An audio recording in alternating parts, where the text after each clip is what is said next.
अस्सलाम वालेकुम students, welcome to my channel student life. आज हम डिस्कस करेंगे इंग्लिश 101 के लेसन नंबर 17 को।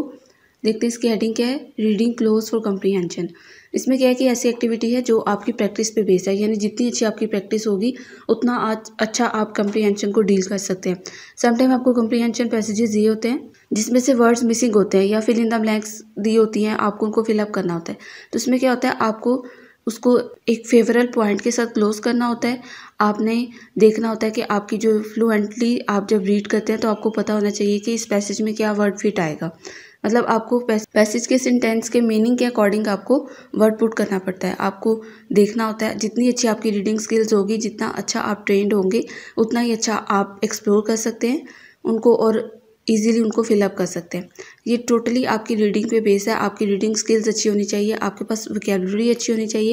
वोकैबुलरी कैसे अच्छी होती है, रीडिंग स्किल्स कैसे अच्छी होती है, उसका एक मेथड ये है कि आपके पास इंग्लिश की जो हेल्पिंग बुक्स पढ़ी होती है आप उनको रीड आउट किया करें। उनमें जो कॉमनली पैसेज होते हैं, जो ज़्यादा फेमस होते हैं, वही पैसेजेस आपको थ्रू आउट द जो स्टडी है आपको मिलते रहते हैं पढ़ने के लिए। अगर आप उन पैसेजेस को अच्छे से पढ़ेंगे, एक तो आपको पैसेज बनाना आएगा, एक आपको अप्रोप्रिएट वर्ड्स की समझ आ जाएगी कि अगर उससे मिलता जुलता कोई सेंटेंस आ रहा है तो आप उसमें वर्ड्स कैसे पुट कर सकते हैं, आप प्रेपोजिशन कैसे यूज़ कर सकते हैं। मेन जो इंग्लिश में प्रॉब्लम होती है वो प्रेपोजिशन यूज़ करने की होती है कि उसकी वजह से आपका सेंटेंस समटाइम गलत हो जाता है, उसका जो मीनिंग होता है उसकी सेंस चेंज हो जाती है। तो ये चीज़ें आपको प्रैक्टिस से आती है। जितनी ज़्यादा प्रैक्टिस आप करेंगे उतना ज़्यादा आपका जो माइंड है वो क्लियर होता जाएगा, आपको पैसेज को हैंडल करना आ जाएगा। अब उसमें क्या आपने कॉन्सेंट्रेटेड रीडिंग करनी होती है। आपने देखना होता है कि आप कैसे जो सेंटेंस आपको दिया हुआ है उसको इमीडिएट, यानी आपके माइंड में जो फटाफट से एक मीनिंग आ रहा है, आप कैसे उसको फिलअप कर सकते हैं।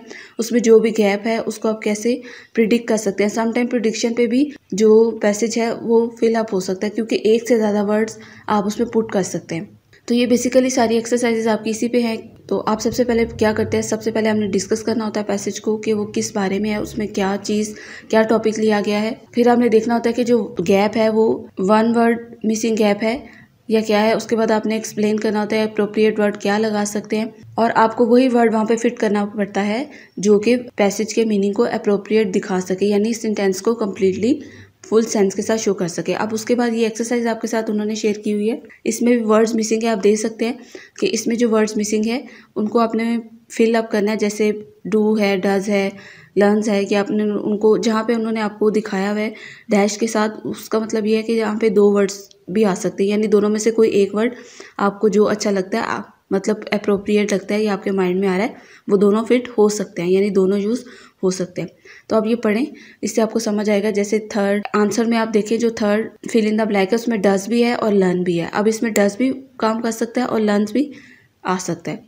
इसी तरह 12 में है हिज है और हर है, तो इसमें हिज भी आ सकता है, हर भी आ सकता है। मतलब ये दोनों में से जो फिटेड वर्ड आपको ज़हन में आ रहा है या आप दोनों में से कोई भी वर्ड यूज़ कर सकते हैं। ठीक है, उसके बाद दूसरी एक्सरसाइज भी इसी तरह है, तो ये भी आप पढ़ेंगे तो आपको साथ साथ समझ आता जाएगा। सम टाइम ऐसा होता है जब आप फर्स्ट सेंटेंस पढ़ते हैं तो सेकंड जो सेंटेंस होता है वो नेचुरली आपके माइंड में क्लिक कर जाता है कि इसमें शायद दिस लगना है या इट आना है या फिर कुछ मशीन आना है या कुछ इस तरह का रिफ्लेक्शन वर्ड्स आपको मिल जाते हैं जो आप अपना सेंटेंस फिलअप कर सकते हैं उसके साथ। उसके बाद देखते हैं आपकी नेक्स्ट एक्सरसाइज क्या है, सिलेक्टेड डिलीशन क्लोज। अब इसमें क्या होता है कि आपको फिल इन द ब्लैंक दे दी जाती है पैसेज में से कहीं से भी उठा के, यानी फिक्स नहीं है कि आपको एंड से दे रहा है या स्टार्ट से दे रहा है। मतलब पैसेज में कहीं से भी, वो बीच में सेंटर में आपको एक ब्लैंक दे देता है, आपको उसको फिलअप करना होता है। ये भी आपकी प्रैक्टिस पे होता है, आपकी नज़रों से समटाइम वो पैसेज गुजर चुका होता है या आपने कहीं पे उस लेटर को किसी इंग्लिश की बुक में पढ़ा होता है या कुछ कोई पैसेज को कहीं भी पढ़ा होता है, तो आपके माइंड में वो क्लिक कर जाता है। या फिर आपकी राइटिंग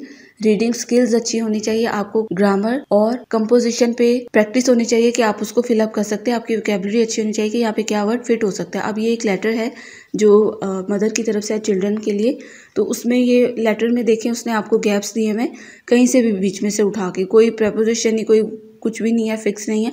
जो वर्ड आपको अप्रोप्रिएट लगता है आपको पैसेज को पढ़ के आप उसको फिट कर सकते हैं। अब यहाँ पे इस पैसेज में उसने आपको फिलअप भी करके दिखा दिया कि ये वर्ड है, लेकिन जहाँ पे आपके साथ ये स्लैश का वर्ड यूज हो रहा है दो वर्ड्स के बीच में, तो इसका ये मतलब है कि आप इन दोनों वर्ड्स में से कोई भी एक वर्ड आप यूज कर सकते हैं। ठीक है, कोई भी एक अप्रोप्रिएट वर्ड जो आपको इसमें फिट लगता है या आपके माइंड में आता है, आप दोनों में से कोई भी वर्ड यूज कर सकते हैं, तो वो आपका पैसेज या आपका जो सेंटेंस है वो राइट कंसीडर किया जाएगा। उसके बाद एक्सरसाइज नंबर 4 है मल्टीपल चॉइस क्लोज। इसमें मल्टीपल चॉइस क्लोज में क्या है कि आपको एक्सरसाइज जब दी जाती है उसमें से फिल इन द ब्लैंक्स है तो समटाइम आपको मल्टीपल वर्ड्स दे दिए जाते हैं, मतलब 2 या 3 हैं, 4 हैं, तो आपको उनमें से एक वर्ड चूज करना होता है, अप्रोप्रिएट वर्ड लगाना होता है फिक्रे की सेंस को समझ के कि मैं इसमें से क्या वर्ड यूज कर सकता हूँ। समटाइम आपके पास ऐसे वर्ड्स भी आते हैं जिनमें से अगर 3 वर्ड्स है तो एक आप नहीं लगा सकते, लेकिन 2 वर्ड्स ऐसे होते हैं जो आप दोनों में से अगर कोई भी एक पुट करेंगे, कोई भी एक चूज करेंगे तो आपका राइट कंसीडर होगा। इसी तरह ये भी उसी प्रैक्टिस पे बेस है कि आप इनमें से कोई भी अप्रोप्रिएट वर्ड लगा सकते हैं। जैसे पहला वर्ड है, पहली फिल इन द ब्लैंक है, जैसे उसमें एक्सपीरियंस है, सिग्नल्स और प्रिडिक्ट्स है। आप एक्सपीरियंस इसमें नहीं आएगा, लेकिन सिग्नल्स और प्रिडिक्ट्स में से आप दोनों में से कोई भी एक वर्ड यूज कर सकते हैं। इसी तरह हैव है, बी है, नॉट बी है, इनमें से भी आप अप्रोप्रिएट वर्ड हैव नहीं है तो बी और नॉट बी में से कोई भी एक वर्ड यूज कर सकते हैं।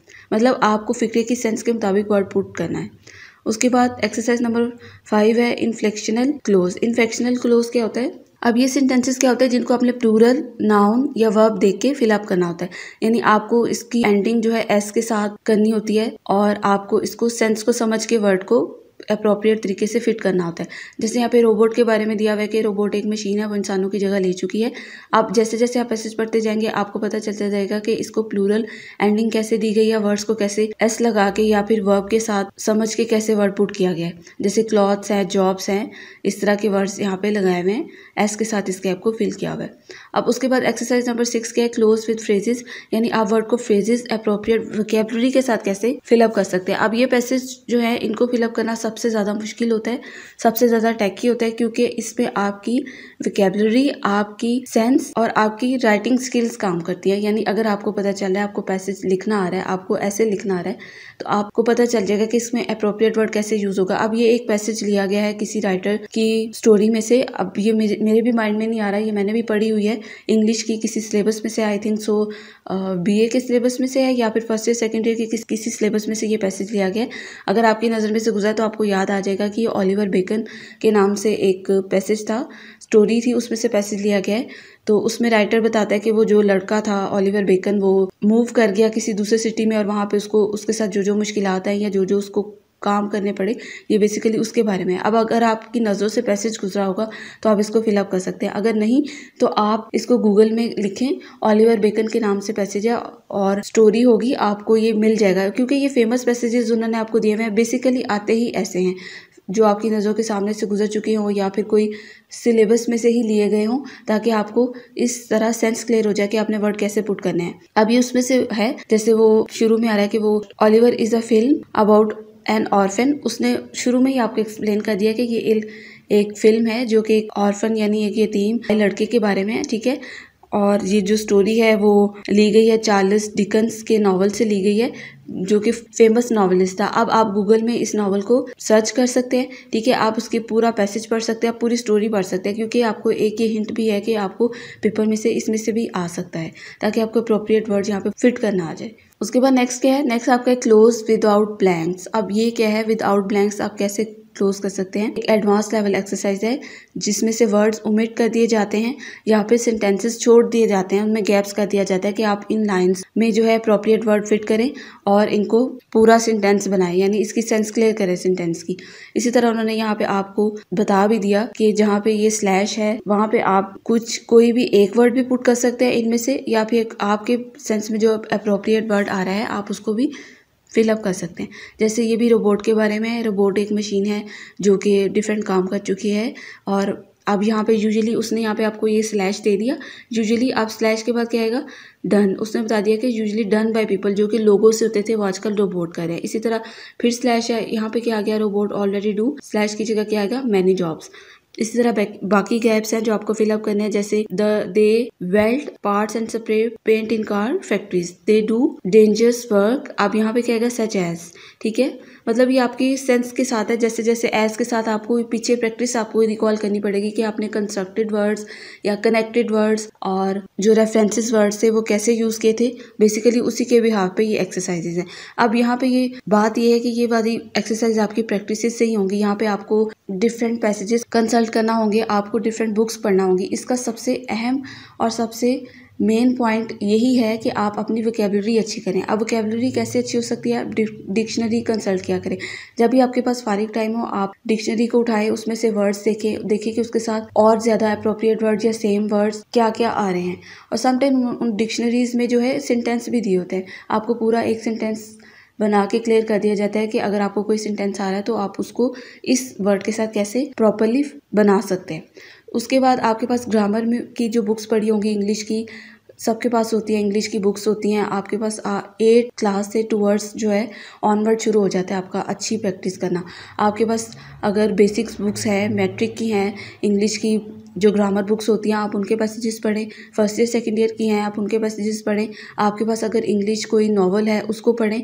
आपके पास इंग्लिश न्यूज़पेपर आ रहा है, न्यूज़पेपर सबसे बेसिक चीज़ होता है अपनी इंग्लिश वोकेबलरी को अच्छा करने के लिए। इंग्लिश न्यूज़पेपर्स पढ़ें, उसमें आर्टिकल्स होते हैं, उसमें छोटे छोटे समटाइम किसी की जो लाइफ पे डॉक्यूमेंट्री होती है, वो आपकी वोकेबलरी वसी करने के लिए, आपकी अच्छी प्रोनाउंसिएशन के लिए, आपकी वोकेबलरी के लिए, आपकी जो पैसेज सेंस होती है उसको बनाने के लिए सबसे ज़्यादा अहम वो काम करते हैं। जब भी आपने इंग्लिश की प्रैक्टिस करनी है, जब भी आपने अपनी वोकेबलरी को अच्छा करना है, तो आप नॉवेल्स और आप इंग्लिश न्यूज़पेपर पढ़ें, उसमें आर्टिकल पढ़ें। आर्टिकल जो होता है वो सेल्फ राइटिंग होती है, उससे आपकी खुद की राइटिंग भी इम्प्रूव होती है, आपकी वोकेबलरी अच्छी होती है कि ये कैसे वर्ड को यहाँ पे यूज़ किया हुआ है, कैसे आप अप्रोप्रिएट वोकेबलरी यूज़ कर सकते। तो ये था आज का लेक्चर, उम्मीद आपको समझ आ गया होगा। बेसिकली ये सब आपकी प्रैक्टिस पे बेस है। आप जो फेमस नॉवेल्स होते हैं जैसे इंग्लिश के फर्स्ट ईयर सेकंड ईयर के हो गए, आप उनको ज़्यादा से ज़्यादा पढ़ें तो आपकी बहुत ज़्यादा जो है सेंस क्लियर होगा। वोकेबलरी अच्छी करें, डिक्शनरी कंसल्ट करें, फिर ही आपकी ये इंग्लिश जो है आपको फुल मार्क्स देगी। आपकी अच्छी प्रैक्टिस के साथ आपको फिलअप करना आ जाएगा अपना पैसेज। तो उम्मीद है आपको समझ आ गया होगा। फिर भी कोई प्रॉब्लम हो तो आप मुझसे पूछ सकते हैं कमेंट बॉक्स में। और प्लीज़ वीडियो को लाइक ज़रूर किया करें, शेयर करें और चैनल को सब्सक्राइब कर लें ताकि आपको डेली की वीडियो मिलती रहे। और हर वीडियो को ध्यान से, लेसन को तवज्जो से सुना करें, क्योंकि कहीं ना कहीं आपको कोई ना कोई इंपॉर्टेंट चीज़ इसमें मिल जाती है। तो उम्मीद है आपको क्लियर हो गया होगा सब, और मुझे दीजिए इजाज़त। अल्लाह हाफिज़।